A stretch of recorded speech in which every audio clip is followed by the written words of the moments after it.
It might be Erica saying nobody's here. Honestly, could check her office because they heard well, It's not. yeah, it is. You don't, Yeah. you don't work small more than Yeah. 4 years. It's Are they- just- I talked about this. Constantly. So, and that's. I think Kim's son is graduating. It's like 3 rooms. That's true. Yeah, that's my dad was rich by land forever and. The two. 6 years out of. Oh, my gosh, it's not like Ichabod Crane. It's true. It's true. Oh, I like that. Now my mouth. I mean, I know it's. Transfer Yeah.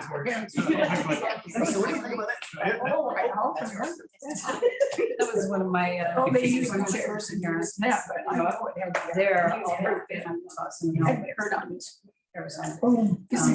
And I thought, oh, I'm gonna be able to get out there. And they're like, there's Diane. Quiet. And there's Susan, you got a picture of both of them. Hey, I wanted to take a picture. So. Take it to the. Take it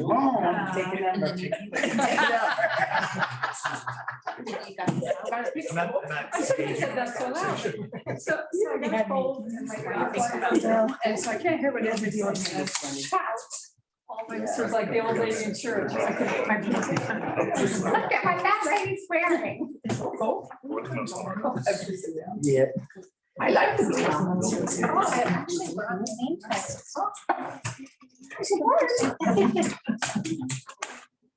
Oh, no, it's only, you'll see during the meeting.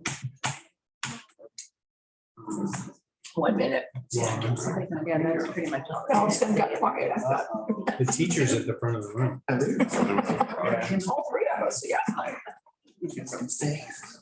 Teachers and the principal. Dr. Bear, I don't know who's in Kingman, so I might just announce myself. There's nobody. Oh, that's fine. Erica was. There she is. Oh, Erica's got it. That way Now you'll it's put gonna your- end in Howard's lap. That's great. You're my best friend down here. Yeah, I think she had a. I'm just. Okay, too. I can make room for in the back row if you want. So you're gonna be the first grade. Yeah. We always. Yeah. All righty, 11 o'clock. Don't you? It's all coming back to you. You're gonna get her in trouble. Please join us in the Pledge of Allegiance. Just kidding. I pledge allegiance to the flag of the United States of America and to the republic for which it stands, one nation, under God, indivisible, with liberty and justice for all. Thank you very much. Miss Curley? Julie Bear, Yeah, here. Candida Hunter here, Susan McAlpine, Yeah. Ashley Pascal. Here. Diane Singer. Here. Good to see both of you, one in Kingman and one in Colorado, and we're glad to see you both and nice to have the full board. Ashley? All right, audience of any citizen, this is the time for the public to comment. Members of the board may not discuss items that are not specifically identified on the agenda. Therefore, pursuant to ARS 384301H, action taken as a result of public comment will be limited to directing staff to study the matter, responding to any criticism, or scheduling the matter for further consideration and decision at a later date. Citizens wishing to comment will be limited to one opportunity to speak, and the president of the board may limit the time for individual presentation and the total time for all presentations. Thank you very much. Each month you state yourself differently. I never know what to expect. I like that. Lake Havasu? Hello, board, Madam President and the board. There are no people here today to address the board. All right. You look nice in your red shirt. Mohave red. Thank you. Yeah. Bobby. All right. Good for you. Neil Campus Kingman, Erica? There's nobody here to speak with the board at this time. All right, thanks, Thank Erica. you. North I Mohave? have a text. There you are. They're having trouble with the link, but she says there are no citizens there who wish to address the board at this time. Thank you. Wearing three hats today, huh? And how about in Mohave, Mr. Cooper? Madam Chair and President Klippenstein, we have no citizens at this time that wish to speak. All right, We're glad to be hosting you today and commencement. thank you so much. Before we begin with our DLR group, thank you for joining us there on this bottom screen, if you can't see them. We do have a large amount of lunch over here, and we encourage those of you that can chew and not have to be seen chewing, go over and get a sandwich and a plate or something. We don't want this food just to sit here. It's Friday and we certainly aren't going to eat all this food. And if there's anybody in the next room, I hope you can hear me. And the same thing to you. Come in and just get up and down, get a sandwich, get a beverage, whatever you need, please. Thank you. All right. Ready? You bet. Madam Chair, members of the board, thank you all very much for being here today. It's a wonderful day. It's commencement day. So thanks to Gary and his team for hosting us.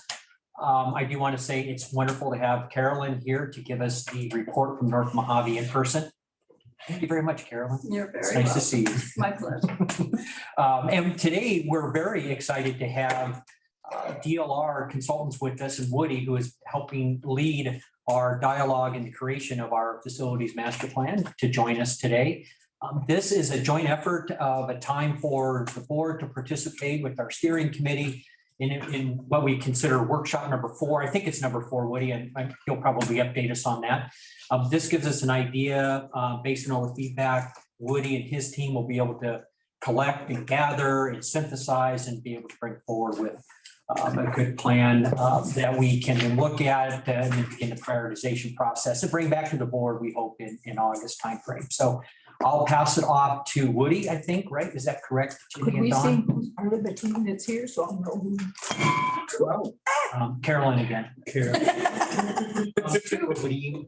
yeah, you mentioned this is the team. I don't know who's on the team. Oh, the steering committee. Yes, thank you. So representatives on the steering committee, if Thank they you. wish to announce themselves, they can. Who That are would you? be fine. Which should be So served.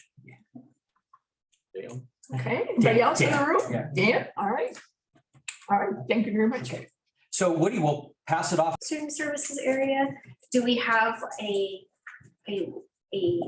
campus door, would you call it, for our online campus, if you want to think of it that way? I just wondered if any of these, what we've learned from all the workshops and these ideas, if any of them can be applied to our Yes, online. campus, yeah. Yeah. That's really, but that's, program. Yes. One of the things we're going to do, sorry, within we're applying for a Title V grant. And one of the things we're going to do is look at online course success. And one of the things that comes with that is what's the virtual support that supports the online student. So yes, it's in the planning process, the thinking process. And now that we have the colleague product finally up and running with that front-facing student portal, there's a lot more of what I would consider a better front-facing support from that with the badges, but also the new Canvas product, I think helps. It's tying that all in together with the student support functions. This is what CRM advice, there's a whole new module that's a CRM focused on advising.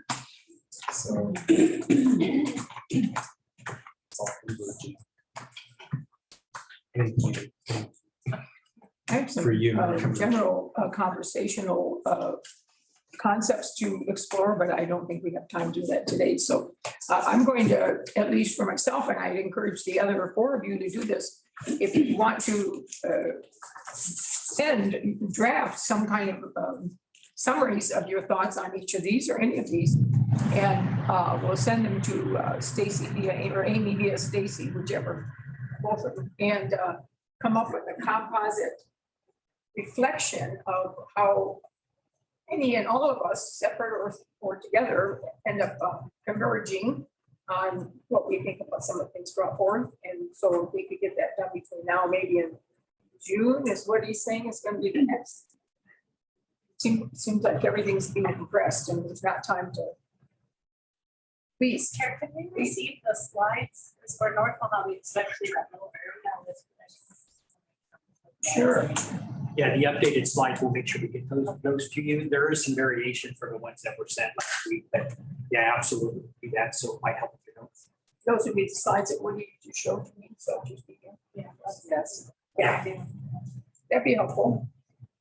And then take your notes and then if you fancy Susan and Diane, are you with that? Do you agree? Want to go ahead and put any and all your thoughts in writing? This has to be formal. We're not, going to stand for our defense of our dissertation. We just write our thoughts. Okay, super. Just real quick, Don, what would be a good time frame or Jenny for, we say the next couple weeks, if they were to formulate, we can get that to Woody. We can synthesize, get it to Woody as well as part of the dialogue. That would be about right, wouldn't it? By the end of May. So a couple weeks, if that works for Well, today's the board 12. members. Yeah, quick towards the end. How set are we on having to have all this established for June? I mean, it's not, we're going to start building or demolishing in the next 30 days. So, we also have other lives and of course, so you, but your employees can work on this sort of thing. We don't. And I think that we get cut short sometimes because we don't have the opportunity to dialogue. The final reports in August, before mid-August, we have lots of time. We probably would be ready to present again, maybe in July, but we don't have a July board meeting. So I mean, So there's an extra 4 weeks, 6, 8 weeks within that space to be able to put some stuff together. so let's give ourselves 30 days if you want, and then that way we know that, and when you say the final meeting, is that his final presentation? The final report is supposed to be at the August board meeting. Well, we have June board meeting, and so if we can get our thoughts in writing before then. So we have a document that's ready for review with our board packet, we could set aside some time. We're gonna set aside some time for the board in June. We rushed through the board evaluation, self-evaluation, didn't really come up with much of the way of goal setting and didn't have an opportunity, it wasn't even fun. And so I want to make sure that June board meeting has budget and of course, and Dr. Klippenstein's evaluation, that's always in June. But we want to make sure the board has time to discuss any of your thoughts from today. And do our board evaluation and set some goals. So let's say between now and the week before board meeting, okay? Board meeting is what, June what, meeting? June 8th. I don't remember, I don't think it's Thursday, June 8th, thank you. June 8th, so if we can get to Amy and Memorial Day is working in there, so makes sense? All right, thanks. Okay. Thanks, 12:25, right on time. We're gonna have a few minute break before we start or before we continue.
Would never be allowed to say that. No. I'm with you all, but it's for you. So Now red is power. Daddy and expenses. You wouldn't have thought that. though, would you? Yeah, so no, you're good. Well, you said your dad told you it was in Princess. And I believe that. Yeah. It's not going to leave him still. Still, and he still believes it. Watched the video. It's in my, he's in my kids right now. Oh, it's what's it? They're. Let's be honest with you. Okay, so they can attend that. Nice. Yeah. Oh, wonderful. We just got modulars donated. I saw something the other day where I saw Donated labor. across something. I don't know, I was reading just to get it. But that would have been Claude, she's not that old, so whatever it was. She was my favorite. I invited her to my wedding even. Yeah. That's a good story. A lot of nice people up there. They served us perfect. You ready to go ahead? They were never Aw. meant to be. Was that who you did right? So you don't have time to look at it? Around Okay. that 200 is. No, you aren't, I don't want. Yeah, well, that. Okay. But. Okay, we're gonna go ahead. Our recess is over.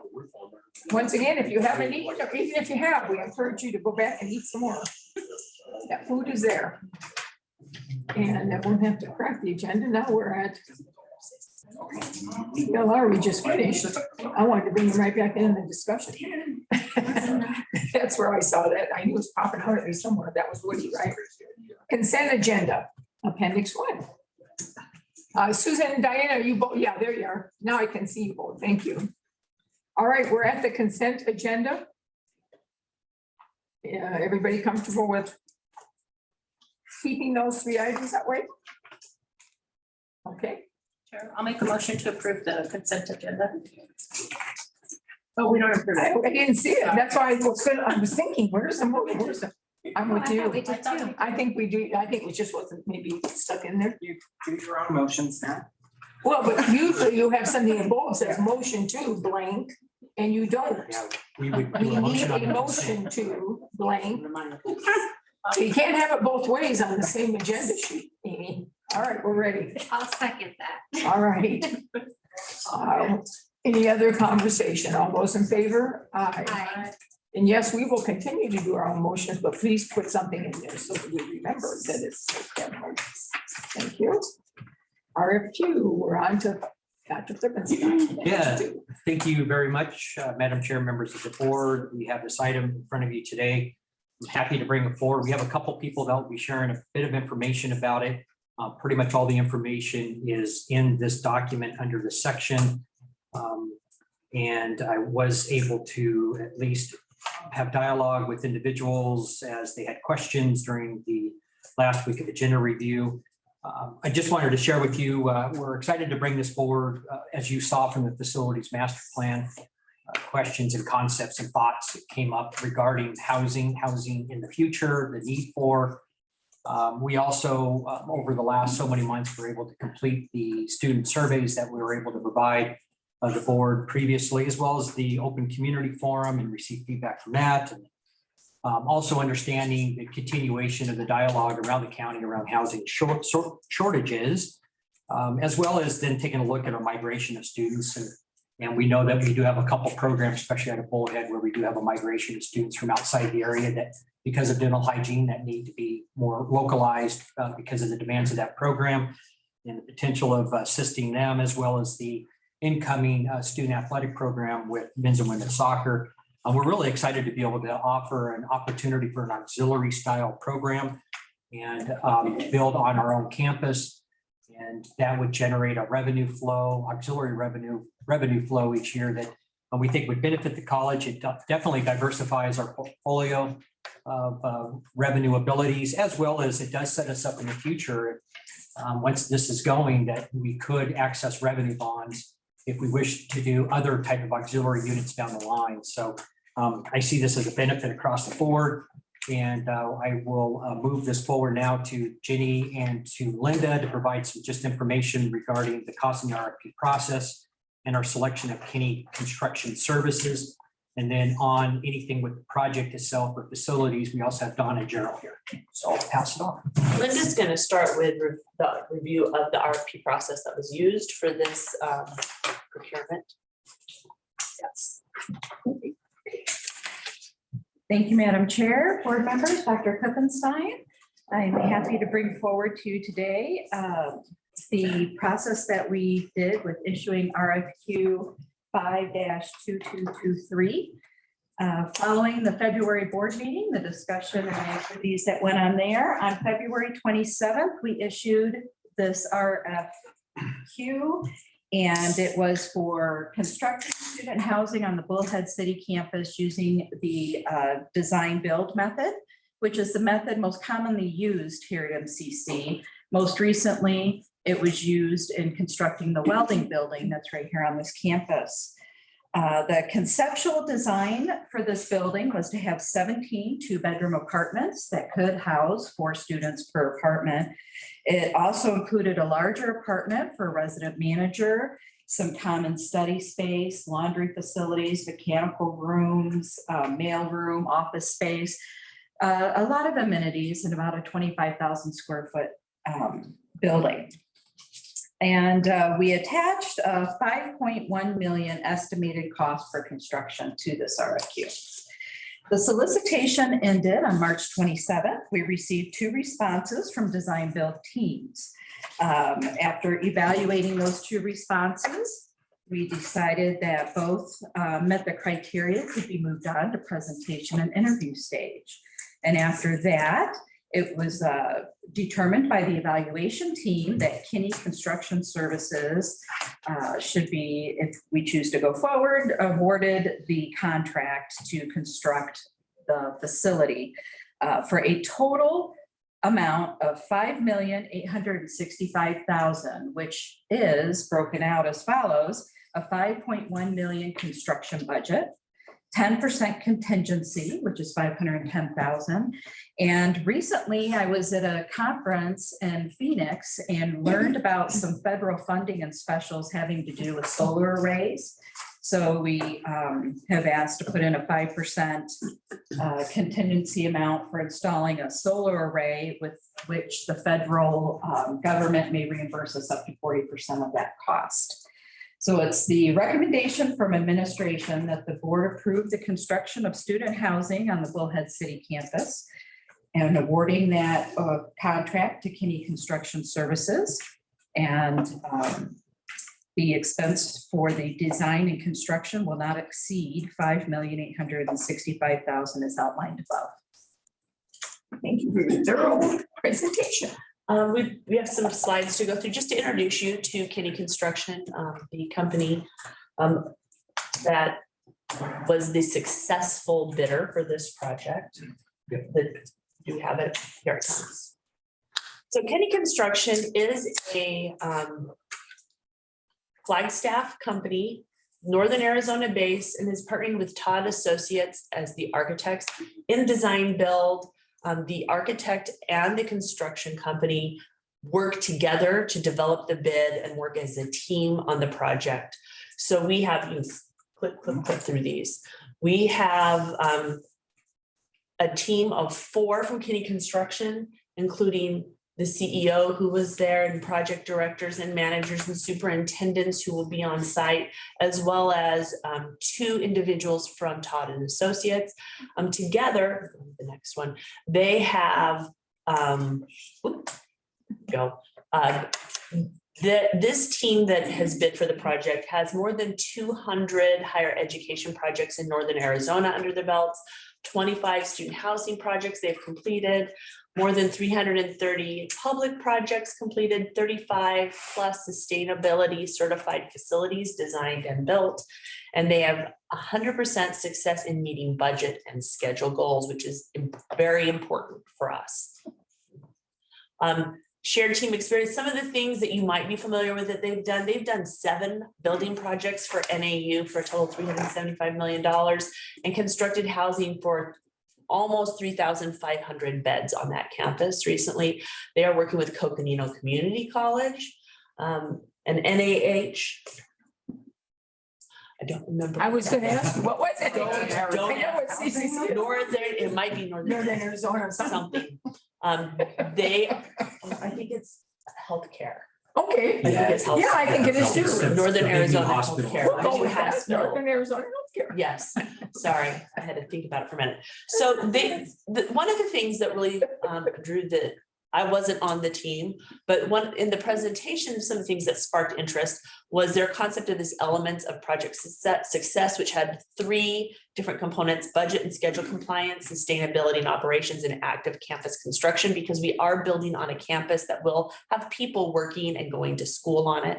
If we go to the next one, some of the information they shared about budget and schedule compliance, they're focused on helping MCC think through the financial model, doing solid cost estimating and the GMP process, being really collaborative and transparent in the process, and coordinating cost control efforts. Finding ways where costs can be controlled throughout the construction process. They work with lean construction, pulling plans, efficient workflow, document control. They don't want to rework anything. They get it right the first time, and less time spent on tasks means less money spent on tasks, with a goal of being ready for move-in day. They have a fast track approach. Again, they did a lot of thought into the schedule. If we can just move on. They gave us a schedule showing from the time that they get going until our anticipated move-in day, with a lot of critical milestones outlined, and in a fashion that they can be thorough in their work, but also keep us on schedule. We have, it'd be really difficult for us to open after the start of a semester, because students are already in class and they've already have to find a place to live for that semester. So it's important for us as well. Before you go past that slide. Yes. At home and the regular computer, and again here, how do we move it up past the picture of what that shows? It's just a picture, but we can get you the entire. Yeah, no, it's just embedded on the slide as a picture for the example of all of the planning that they've done and how they're overlapping. So they're going to start one thing, and then when they get to a certain milestone at that point, it allows them to start the next thing, even if that thing isn't finished yet. So they can stack and keep moving. So what was the completion? I mean, that would be interesting. Our completion date is June. It's in May. They're looking at trying to have it done with a closeout final review in May, roughly the 2nd or 3rd week in May. Okay, Right now. that was first in my head. I look at it. Thank you. Yeah, punch list would start in April. All right, thank you. I didn't want to interrupt you, but I thought. Please interrupt me. Fix it right then. So they're really focused on sustainability and operations, especially for our community in Bullhead City and for Mohave County, looking at things that make sense for the architecture that supports our cultural identity of those it serves.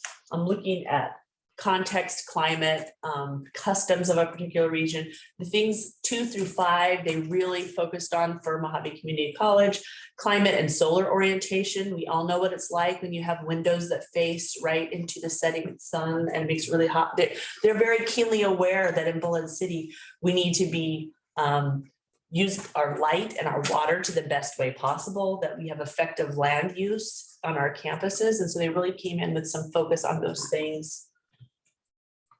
As far as sustainability, there's sustainability in the way that they build the building, and there's sustainability that they build into the systems that keep that building sustainable after we move in. Some of the sustainability that they discussed with us in the building systems is looking at selecting the right building materials to help keep us sustainable, and what kind of building management systems we use. Alternative energy sources, which is where some of the discussions about solar came in. What do we do about recycling? How do we handle technology in the facility? What kind of energy management systems and efficient water use during the construction process as they build these things? And moving on, they look at also waste management, making sure that we're using local and regional subs and suppliers so that we are spending our construction dollars in county as much as possible. Sure. Making sure that our materials are verified, that we have commissioning practices and results, and again, using those lean construction efficiencies that help us make sure that we're doing the very best sustainability wise that we can do with our building processes. Active campus construction is when the cool maps come in.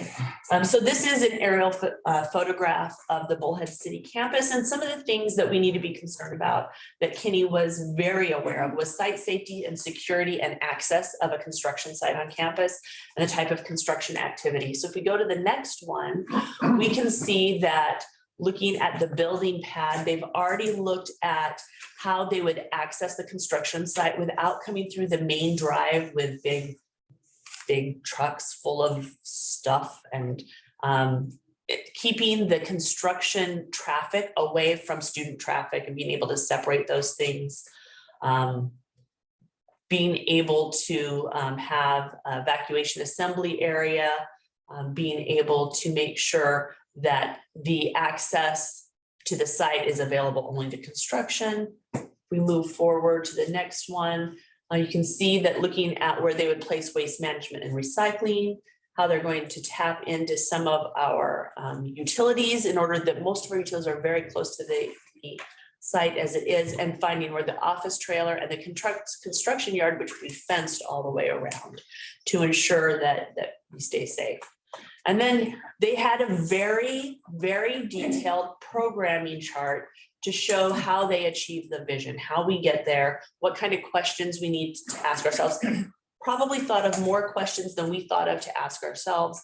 I'm bringing a lot of that recent experience in to help us really think through the process, the project, and making sure that the design fits the appropriate needs of that kind of a building and facility. Just wanted to kind of give you a brief overview of Kenny and what they are bringing to the table, along with Todd and Associates, being able to provide a really solid RFP presentation. And again, although I'm not sure very many of us were actually on the committee that scores it, many of us sat through the presentation to also be aware of it as well and see what was going on. And Kenny was the winning company at this point in time, the selected company. And it was helpful to have the slideshow ahead of time. Thank you. So I do have a question. I know we probably all do, but I'm looking at this, and it is the south side of the campus, then, like we had talked about. It is. There's no thought of putting it anywhere else on campus. It's only going to be on the south side of campus, next past the library, behind the Legacy too. Right there, that one building that will form kind of an L, I think of it, with Legacy 2 off the end there. I mean, I can see in this map, it looks like where I thought it was going to be, but I want to make sure I yes, understand. Absolutely. From the FMP, is you probably noticed we had the dental building. One of the ideas, moving the dental building, keeping it in that healthcare kind of corridor, being able to expand the 900 building more for nursing, generate the STEM lab or STEM center, is that dental hygiene section, the new building with so many more chairs, with that housing to be right next to each other with the hygiene students, it would kind of create a mini living learning community concept right kind of close in that corridor. So that was, it seemed to make sense kind of in that area, since that's going to be some of our healthcare corridor.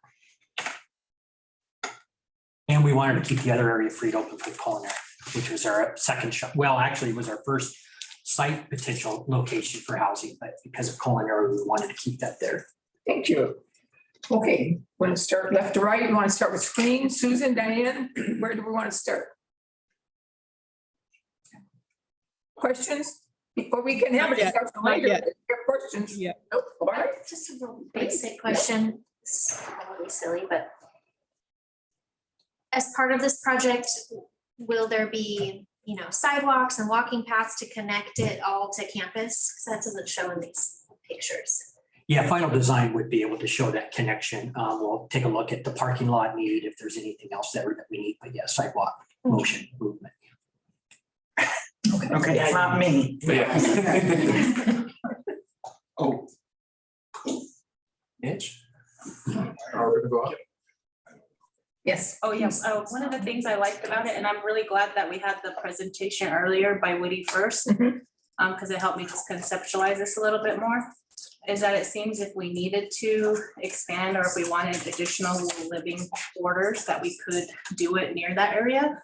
And I actually didn't realize how many washes there were around here until I saw that. So I appreciate that. And I know we can continue to ask questions, so I'm just gonna go ahead and make a motion.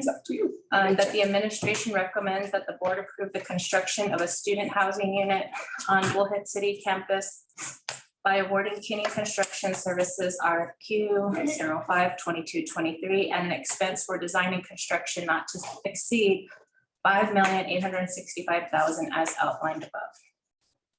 All right. Second. I'm sorry, Diane. I'll second. All right, we have a second. Discussion? Just, yes, please. Please.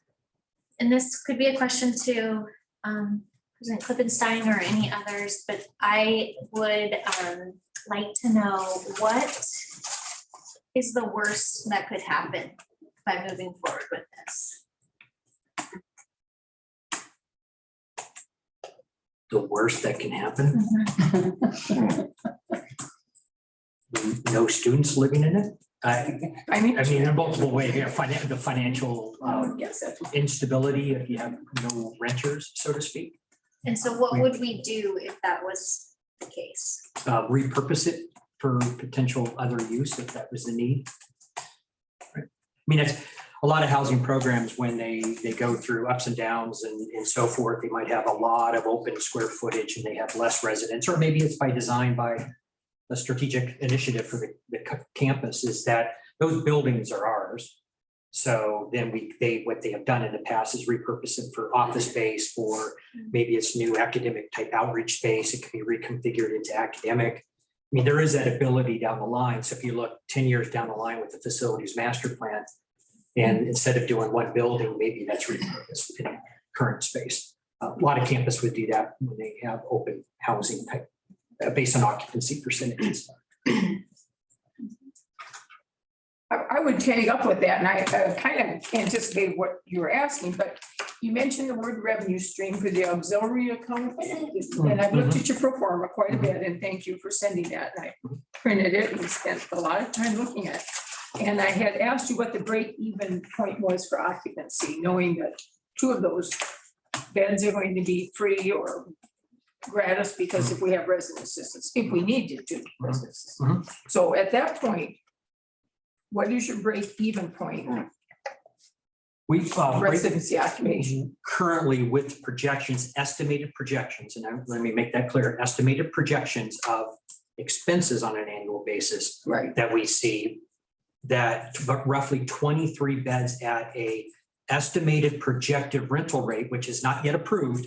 I understand. 23 students would generate potential enough cash flow with some summer housing and to at least cover the 100 and whatever the performer had to say. I think it fluctuated between 170 to up to 190 or so thousand dollars. So we would need roughly that about 23 resident academic year contracts.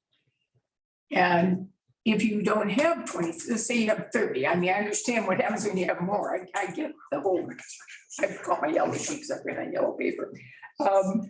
If you don't have 23, and we don't have summer camps and we don't have XYZ, how do you make up, what do you do to keep the place running? Well, there could be other options, such as, I know we talked about this a long time ago, that the potential of teaming up with, let's say, Warmsy for locum space. Teacher housing, I've already talked to a couple of superintendents who are very eager to take a look at if we do advanced housing, could we free open space? We could do space also for our faculty and staff short-term employees, or not short-term employees, but short-term housing for employees. So there are those options in a lot of housing programs. And if you have fluctuation in enrollment and you have fluctuation in occupancy and it starts to drop you down, you then take care of your expenses. You have less expenses. There's a different way we can then monitor and redo and cut down expenses. You would have less utility costs, right? You have less students. Sure, yeah, So there's multiple ways that a housing program would look at that. Again, I would open it up to see if there's a potential of contracting out with type of our own internal housing to employees or locum or to school districts. And short-term housing for students who may Right. travel from another town. Maybe they want to stay on a weekly basis as opposed to an entire semester. We would have that They flexibility. do a per night rate and they just lock in a space for short-term housing. I looked at the breakdown of, I want 3 roommates, I want 2 roommates, I don't want a roommate, and figured all those different configurations, knowing that we've all lived in dormitories through our lives, shared apartments or whatever, and I'm not asking about the management of the process, but it seems to me, so, okay, we have 16 rooms and they have 3 beds in them. Okay, we have 16 people come along. Well, are we gonna put those people together in a room to save money on utilities by not running the other room? Or we say, oh, well, we only have 16, you each get your own room, but you're gonna get it at the price because you asked for a 3-bedroom room or 4-bedroom room. Those sorts of management things concern me because as I look through my yellow sheet, that's where I see the revenue being very convoluted. And so the word revenue stream is not a word that to me is comforting, because I have lived for many years with the revenue stream from the field house. And Mr. Catalpamo has lived with that, bless his heart, and worked his little heart out. So I like to think if I'm going to make a decision, it's based on what happens, how much do we need to keep this place going without cutting into the college budget? And at what point do we say this isn't working? Back to Ashley's question. That's been my concern all along. And that would be something as we move forward, that the internal management of that space, that's exactly everything that we would try to consider to mitigate. So if we say our goal or our process is, we want to try to get all students into these set apartments. So if we have 2 here and 2 here, we're going to do a reconfiguration. There's different terms for it. Yeah. 2 weeks into the semester, you do that, you're paying this double rate consolidation. Thank you. Right. Consolidating. And there's multiple ways that a housing program can do that to make sure we have efficiency. Or you would have it by program or policy that student who resides in that would then be billed at whatever that rate would be for that single space or whatever. We would have that all spelled out in the contract, how all that would work. Again, there's a lot of ways we, in having the background in to say we can reconfigure things or being able to put the certain procedures in place to mitigate a lot of those issues and being able to, make sure we make the revenue plus that we would want, whether or not we want to do a 5% or a 10% annual expense for a carry forward fund. So we have that to build up enough for 5 years into it. We want to buy new furniture or whatever else, right? And that's why we do the pro forma to kind of build that out so we can make those internal decisions based on contract, based on management of that space. So if I rent a room with a contract for semester 1 at this price, but it's not working for the college because they need more money to keep the place afloat. That's a silly word, but to keep it going. So then for semester 2, I find out that I'm going to have a different increase than I thought when I moved in. Typically you would have your housing contract would be set up front. So we would stay with that. It would only be an emergency basis and based on your approval. We would have it set for that academic year. There's a lot of ways we would mitigate then the expenses to make sure we're meeting whatever our bottom line would be. So one thing that housing programs do is, and we could look at this and may come to you in October with it, is do you require your student athletes to live on campus with exceptions, where they live and so forth, locally or not. There is that, and a lot of housing programs do that to make sure they maintain their revenue line that they do project out. I have, as I said before, I think freshman residency requirements are there. When we wouldn't go there, it's a little bit different, but you would be able to put those things in place. And so we would do everything we could. Oh, I was going to say one other option too, and we haven't explored this yet, is some campuses, because most of your expenses are up front in your housing year. So instead of at 3,000, if that's hypothetical. Yeah. Instead of 3,000, it's 3,500, 2,500. So you get more of your because of, right. It's still a $6,000 contract. That's something we would still be building behind the scenes as we continue the project and be able to bring those things forward with in mind to make sure that this is a revenue stream for the campus from an auxiliary perspective. Diane had her hand up Oh, good. a minute ago. Thanks. Diane? Yeah, hi. So I'm thinking about the questions that you had, Chair, and thinking about Dr. Klippenstein's response. And I'm just an observation. Isn't the question about how we're going to administer and operate the housing a function of operations to Dr. Klippenstein? We're trusting your expertise as a former housing guru, maven. Isn't that something that you would bring to us as opposed to us directing, right? Well, Diane, that's why I use the word management rather than administer. I definitely understand the hierarchy of administration. I don't want to run a housing project, but before I decide whether or not I think this is something that I really want to go ahead with and vote yes or no, I want to make sure I'm being fair and understand all the different ways. This pro forma has changed, and by the click of a mouse, Stacy can change it. He did with me the other day when we talked about things. He was very helpful in showing me things on screen when we were doing our one-on-one. I understand that, Diane, but I need to have some kind of assurance in my mind that the process, the overall process, isn't something that's going to end up taking money from the college budget to keep it afloat. So we have 15 residents and we got to keep the doors open. Those people have contracts and they paid their money. So, okay, well, we don't have enough money to keep the air conditioner on. We're going to turn it back down to 68. We can't pay for whatever. And so the college is going to have to pay those bills.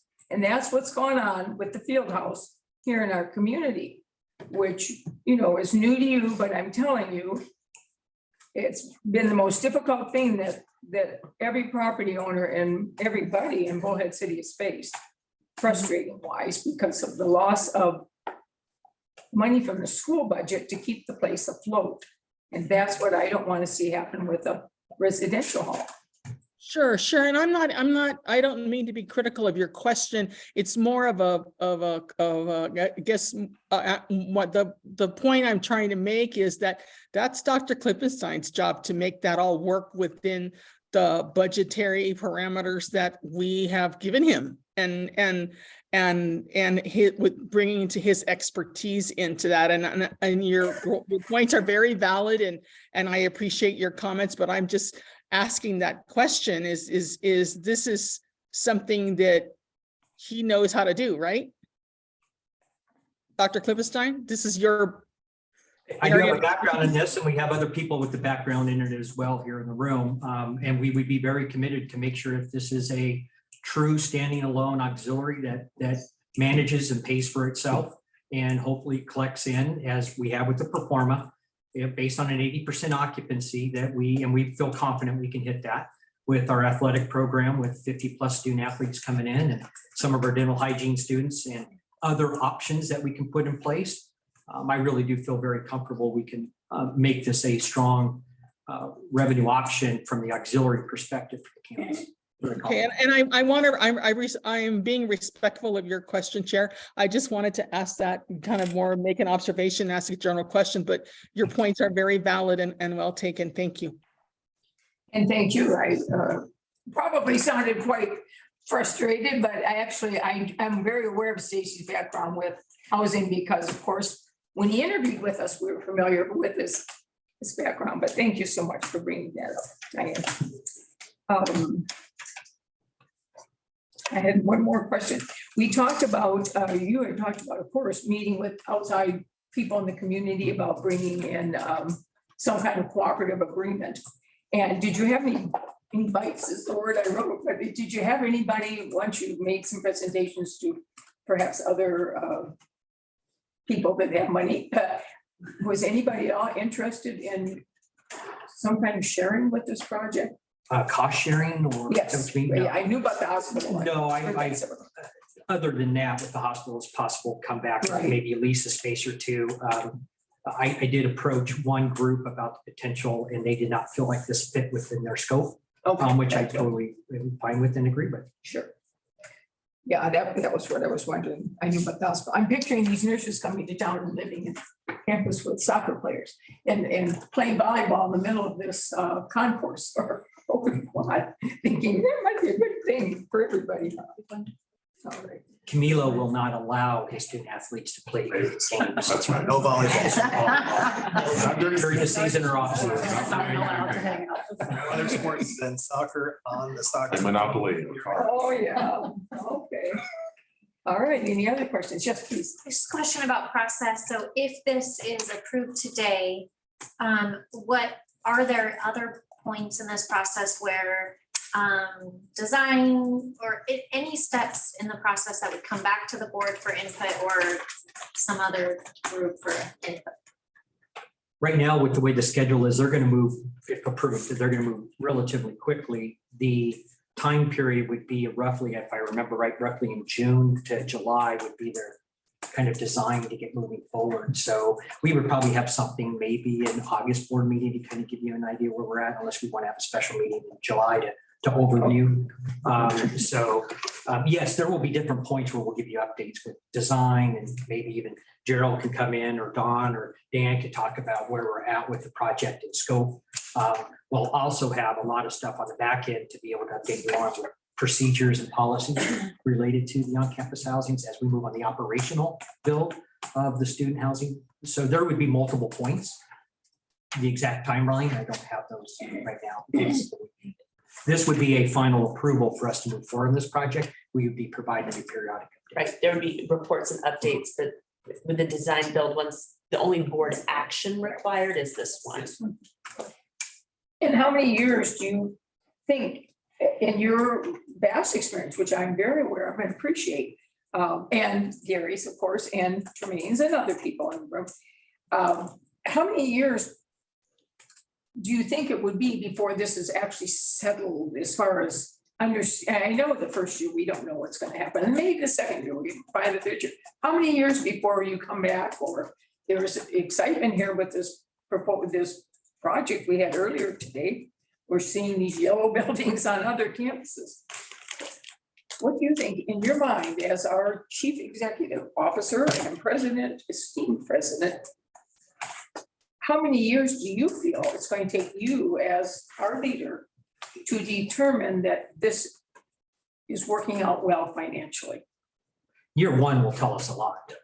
And because of that would be the recruitment and work with Camilo and Cynthia and how that would fill up beds. Also, it would be our first attempt to work with our dental hygiene students and other students for that space. I would say year three would be a good idea to see our common cash flow that we have coming in, the maybe potential up and downs with our contract, how all the consolidation works. I mean, there's a lot of those things that would come into play. Sure. Tremaine's worked in it numerous times, so he would probably have a good feel too, or Gary as well with their background.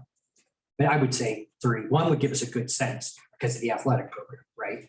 But three would be a good sense on the budget and the flow and consistency.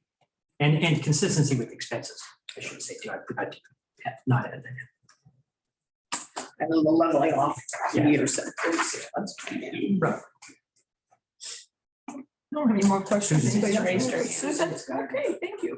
I see that little hand, but it's over here behind Tremaine's head. Looks like Lawrence, are you dead there?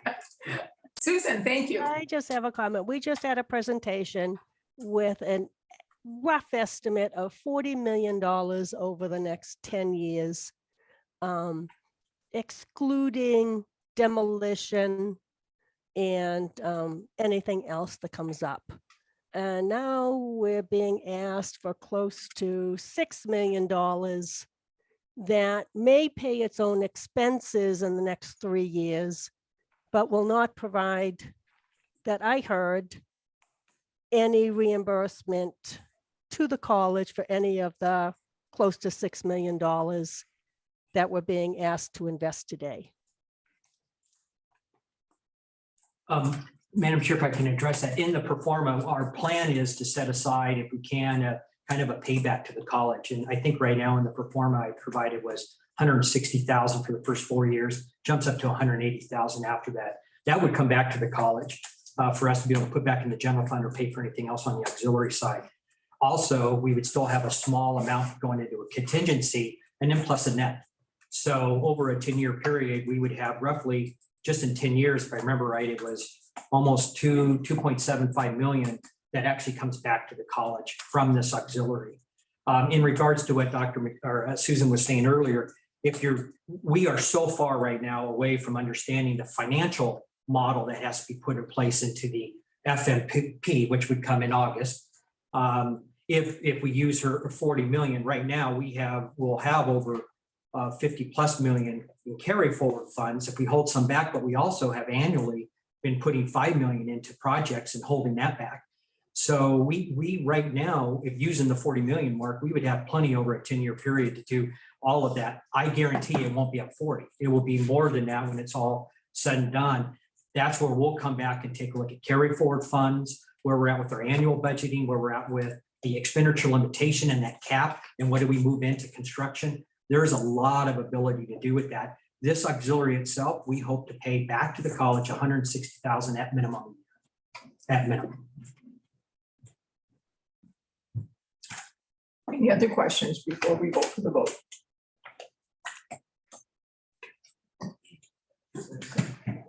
Diane and Susan, I see part of your screen there. You are. No more questions or any more questions? Ready for the vote? We're going to have a roll call vote, and we're going to go alphabetical, and the chair will vote last. Candida Hunter, Yes. Susan McAlpine, No. Ashley Pascal, Yes. Diane Singer, Yes. Chair. Yes. Motion passes 4-1. Going on to the next item, 9, board report. In June, we're going to have our executive session with Dr. Klippenstein. I referred to that earlier, to go over his evaluation. He's going to be sending us a slideshow or some information ahead of time. I will be providing my self-evaluation by, I think I have it marked on May 25th, which would be similar to last year, about 2 weeks prior to the next board meeting, giving you time to review that. So I will have that to you on May 25th. May 25th, all right. And if it doesn't come out of 26th, nobody's going to be upset. You better own home. It's Friday, then I would be upset because I don't work Fridays. Oh, okay. All right. Discussing that in June. So June, we have a lot going on in June, but we're going to make sure that we not only, of course, have our executive session, but early in the meeting, rather than have the board's portion of talking with each other put to the end of the agenda, I'm asking for it to come on early in the meeting. So, you guys can come and go, you're super welcome to listen, but we need to have conversation. As many of us that are there and on the screen that I can see. So hopefully that'll all work. Okay, Susan, we're ready for your update.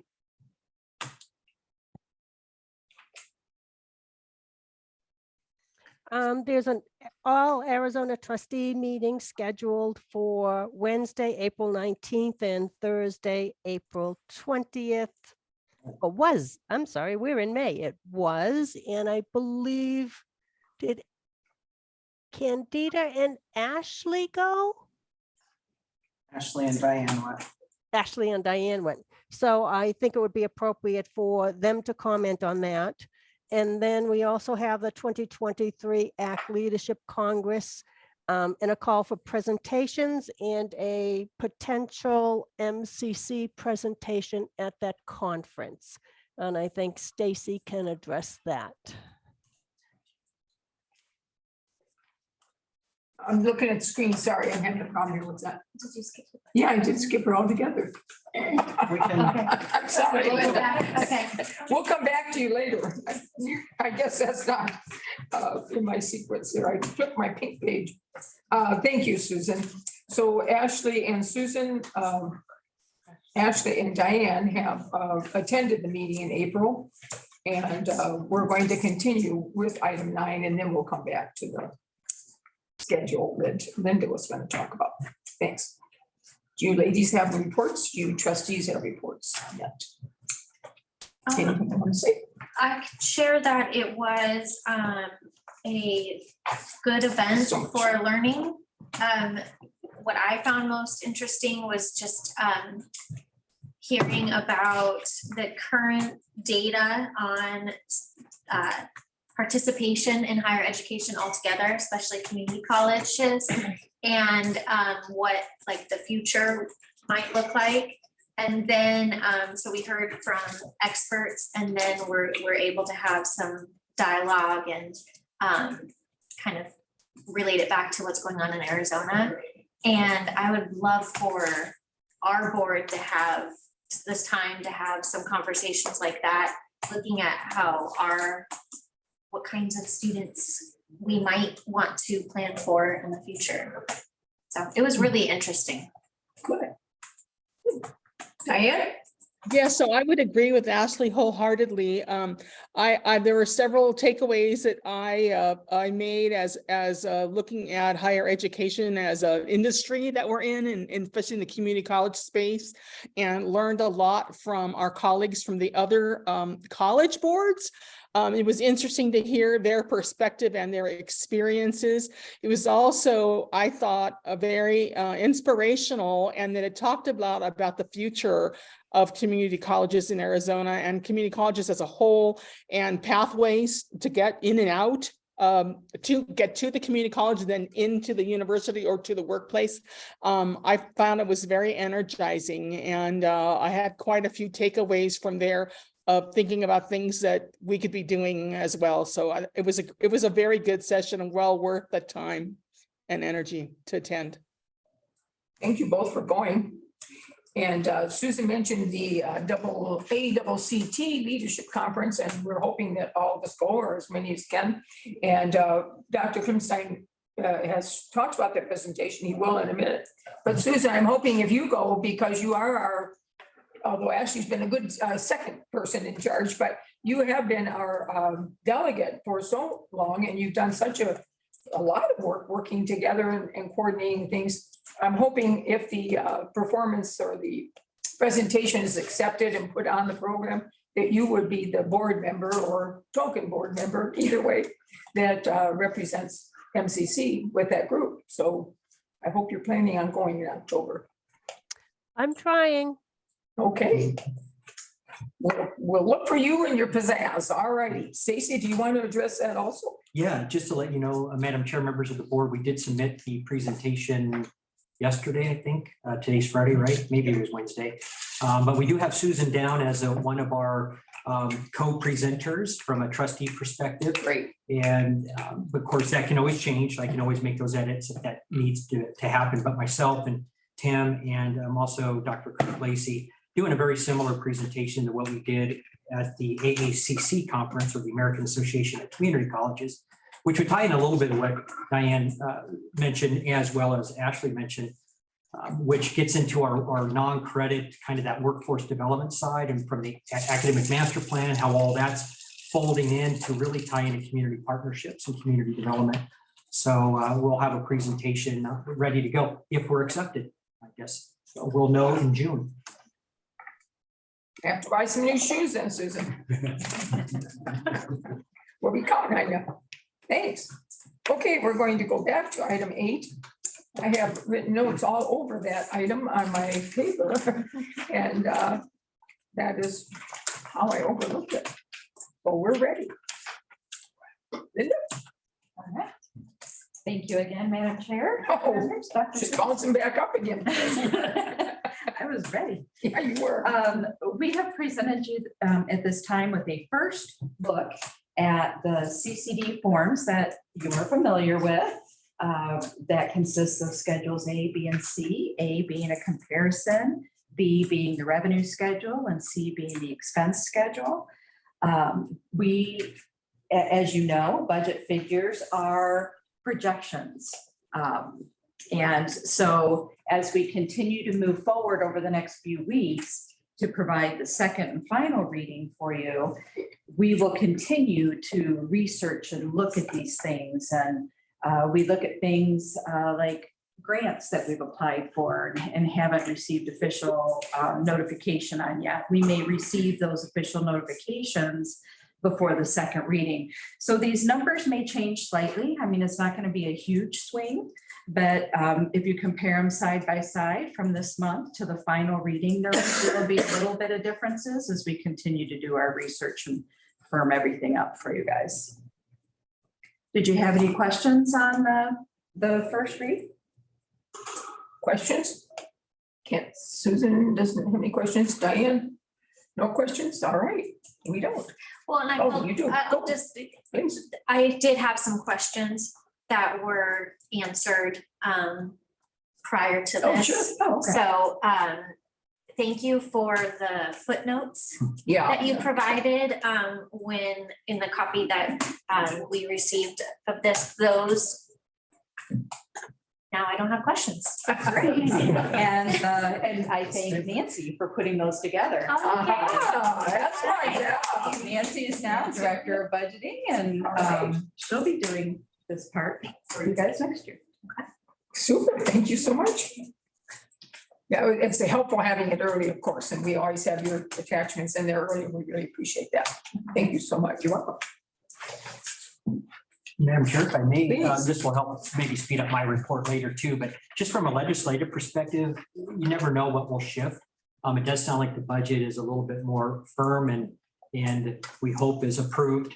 The one thing with that is, again, we'll monitor over the next month to make sure that all of the money we have projected in here from the state allocation is in play. There's a lot of things we're firmed or we have confirmed, at least for the revenue side, especially the largest, which is our local tax base. But also we will continue to review, might tweak a little bit our areas of tuition.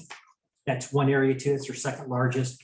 And so there might be a few things there. And then plus just our expenses as we finalize some approvals on whether it be some operations, whether it be last minute thoughts about some facility stuff that we have to put in the plant fund or something from a personnel line. But again, it will be minor because, and this is why I'm saying all this, is because of the great work that was done this year with our budget planning process, gathering information early, people submitting the right information, we had a lot of opportunity to sit and really review all those, narrow them down, synthesize, and bring forward what I believe is finally we are able to get to at least a first read, something in May, and a better preparation than for. So I just want to say thank you very much for that. But again, there will be tweaks as we try to see what is finalized over the next week or two. There was one other thing I wanted to point out. I apologize that I forgot. But as you may remember from our meeting last month, where we talked about expenditure limitation and how recently we've come across the situation where our property tax revenue exceeds our expenditure limitation, and those revenues that exceed it can only be used for capital projects. So if you notice on your first read that on the primary tax levy line, you'll now notice that there's an amount in the general fund, which is where you're used to seeing it. Plus there's a smaller amount over in the plant fund. What that amount in the plant fund is for, it's for those dollars that exceed the expenditure limitation that we can only use as capital projects. So to just help to keep that clear, and so we can visualize how that's impacting the college, I have listed it under the plant. And we foresee that continuing in the future. So we'll continue to be putting those dollars in the plant fund, which will help in the future with the FMP and other construction projects. Thank you. And with the expenditure limitation, we hope to hear on Monday or Tuesday that the 3-year de minimis bill language was put back in. It was kind of taken out with some last minute negotiating or not negotiating. I think somehow just the governor's office left it off, but language on that 3-year de minimis for the EL. It does sound like bipartisan support, big time bipartisan support to get that back in, but we'll see what the language is on Monday. We hope it's all 3 years. It does sound like for sure we'll get to 1, but I'm hoping it's all 3 years, which will really help us bottom line with the EL issue. Great. Wondering for the sake of time, we're looking at 1:30. What time do you think we need to leave here, Miss Amy, who was in charge of commencement? No, I know it, but I'm just looking at anticipating what we have left to do, what we wanted to talk about.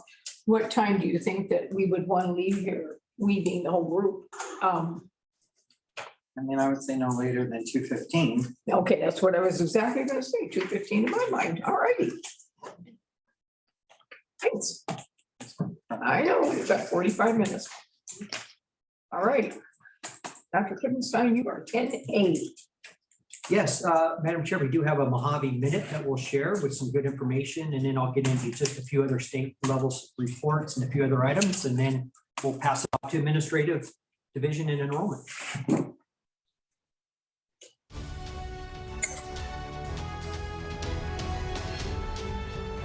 First up, for the Anthony Dominguez Student Leader of the Year Award to be presented to Vanessa Martinez. Congratulations to all the outstanding students recognized at the recent Student Awards ceremonies on each campus. Dozens of students were honored with awards in different categories, including academic performance, service, and student leadership. Also, congratulations to the newest members of the Phi Theta Kappa Honor Society on the Kingman campus. 20 new PTK members were inducted. The Honor Society's mission is to recognize and encourage scholarship among two-year college students by providing an opportunity for leadership, service, and development.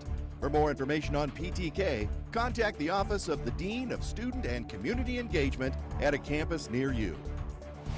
History was made as the college opened the Wallapai Business Incubator in Peach Springs. MCC and the Wallapai Tribe partnered on the incubator, which will assist tribal members who want to open and operate businesses serving the residents of the Wallapai Reservation, Route 66 travelers, and Grand Canyon visitors. It's really awesome that we're opening this place right here for the future entrepreneurs to learn their business and to do things to help ourselves.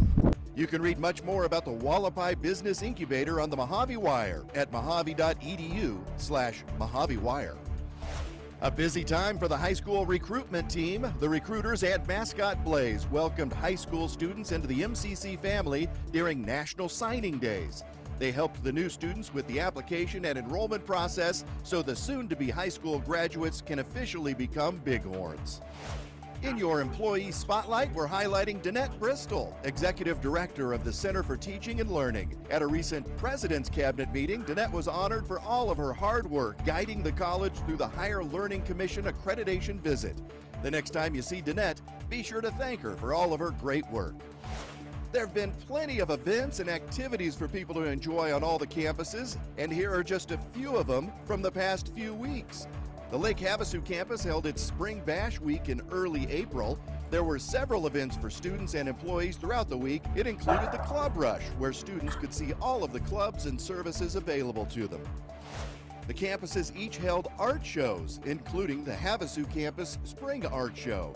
Students and community members were able to submit art for the show and choose the first, second, and third place winners. Lake Havasu High School. Havasu High School students won the MCC Math Olympics competition held this year on the Kingman campus. Local high school students competed in 6 levels of competition, reflecting the curriculum they learn in school. Second place was River Valley High School, and third place went to Mohave High School. The Kingman Veterans Club held a car show, and it was packed with cars and fun. Proceeds went to help student veterans pay for caps, gowns, and stoles for this year's commencement ceremony. The show had so many participants, they had to turn some away. And organizers say this was the most successful club event they've ever held.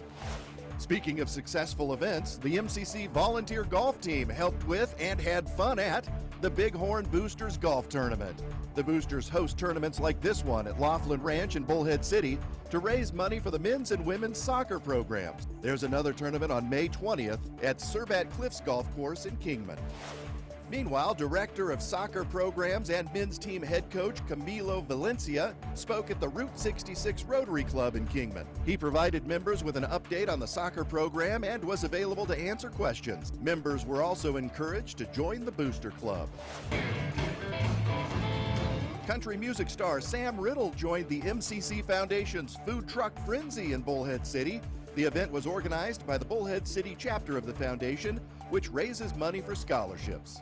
So this money goes towards those scholarships to help with that. So thank you guys so much for being here today.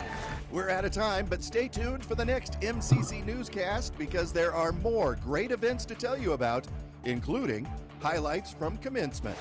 And stay up to date with the college news and events by following the MCC social media pages, website, and YouTube channel, where you can see every newscast. And don't forget, if you have a story idea, send it to mcc@mohave.edu.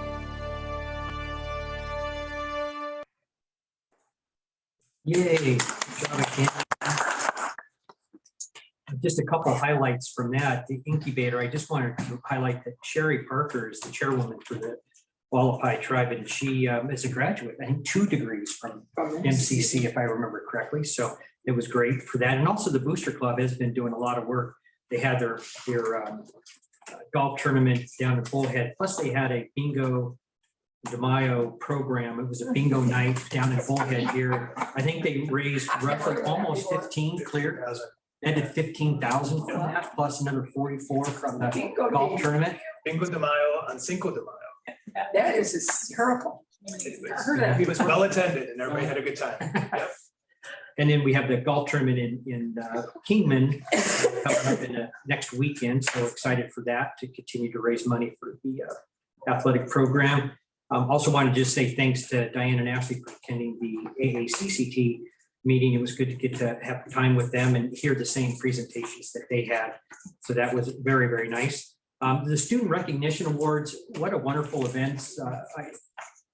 I counted, and I know I missed it a little bit. I'm probably more conservative with my numbers, but I think we had over 480 attendees and roughly 190 students recognized. And I've been at some universities at 5,000 students that wouldn't have 480 people in the room and recognize 180 students, from academic to involvement to leadership. So great job. And the Anthony Dominguez Student Leader of the Year Award on all the campuses was outstanding. So thanks to Maria, thanks to Tremaine and to Gary too, and the student leadership actually for bringing that one forward and having that. As you might remember, Anthony is the one that passed away in the car accident after coming back from a student leadership retreat last year. They did an honorary student leadership award annually in his name. So great job with all of that. It's just so nice. Again, commencement is today. And recently we received a nice message from a community member supporting the work that was done in Bullhead with the healthcare educator or education day. I know I'm having the name exactly wrong. Healthcare educate leaders. Leaders, thank you, leaders. Sorry, Leaders Day. And then the individual sent me a note that she received from somebody who participated, and it was outstanding. Love the campus and all the incredible programs. I will be looking into classes myself. The opportunities, affordable, and the sense of community was amazing, great experience. I mean, just a number of really neat comments that person received. And I know I had a chance to share that nice comment with you. But I just wanted to say thanks to the Bullhead crew for all the work in the health program individuals for stepping up. And the last, I just want to say, Maria, congratulations on serving as the ASU Lake Havasu commencement speaker today. This morning, I should say. This morning. Congratulations. Yep. So we can go online and hear that. I can say it all for you. It was in minutes. Well, that's quite an honor. Good for you. It was great. So congratulations again. And Madam Chair, that will conclude my report. All right, thank you, Dr. Winstein. Stacy. All right, roll with you, Dr. Culver then. Circling all my. Just enrollment. Just enrollment. Yeah, but is Anna? She's already. I think she might have. Might have Look, I'm been like, we got a copy in our thing. It's just a summer enrollment is all it's. Yeah, so I have you underlined in pink. That means you're going to speak. I can do that. I'm Can you going- help Maria? She's gone. Okay. You just got- Yeah, so we have been tracking enrollment for both summer and fall every single day. And it's something I do the first thing I do when I go in the morning, because I know somebody's always going to ask me about it. Somebody. And so as you'll see on your enrollment report, I don't know the exact day which you pulled it, Amy. But as of yesterday morning, the 10th, okay. As of yesterday morning, we actually exceeded last year at this time for both summer and fall. We're still about even with last year at this time. The good news about the enrollment report this year is we have made an intentional effort among the advising team to start talking with students about time to completion. And it's okay to take more than one class. It's okay to take more than 2 classes if you're taking 2. And so we are exceeding last year's credit hour amounts in both summer and fall. And so that's a good sign with enrollment being about even with last year at this time. So no concerns unless somebody has questions. Actually, I call on you. Yeah. You've been disappointed. Did I fake it well? Passed you over, I passed. Poor Linda over, I was gonna pass you over to, I guess. Okay. And you're, I can take it. other reports from us, anybody? Anybody else? Sure. Yes. Yeah, I just, I couldn't speak last meeting. So I Oh, wanted right, to that's say right. this. You were- Yeah, but I just wanted to say that I really appreciated being a part of the MCC incubator opening. I just thought it was, well, one is I'm from the community, so it just made it kind of like just a little, I guess, special. Extra special. Yeah, extra, there you go, extra special to be there. So I really appreciate like all the staff that was involved with that and being there. And despite there being like all these cars, it's kind of funny, all these cars that were being taken out of the community. It wasn't eventful. It was eventful. So I just wanted to say, thank you. And also too, I was on a webinar regarding childcare and community colleges and partnering. And so they identified different funding sources. So I'll make sure to share that information with Stacy, because I thought it was definitely interesting and opportunities, because I know, we've discussed childcare. Comes up a lot, doesn't it? Yeah, so thank you. Thank you. And we're glad you have your voice. Maybe you could speak today at graduation. Commencement. Next year. No, I'm just kidding. Write that down. Yeah. Okay. Take a note. Our next meeting is Thursday. Remember, we're meeting on Thursday in the summer, June 8th, in Lake Campus. So hopefully we can all be there. And again, we're going to have further review of the board self-evaluation to make sure we have some focus going forward. And we're also going to have Dr. K's evaluation at the end, and we'll have a regular meeting in between.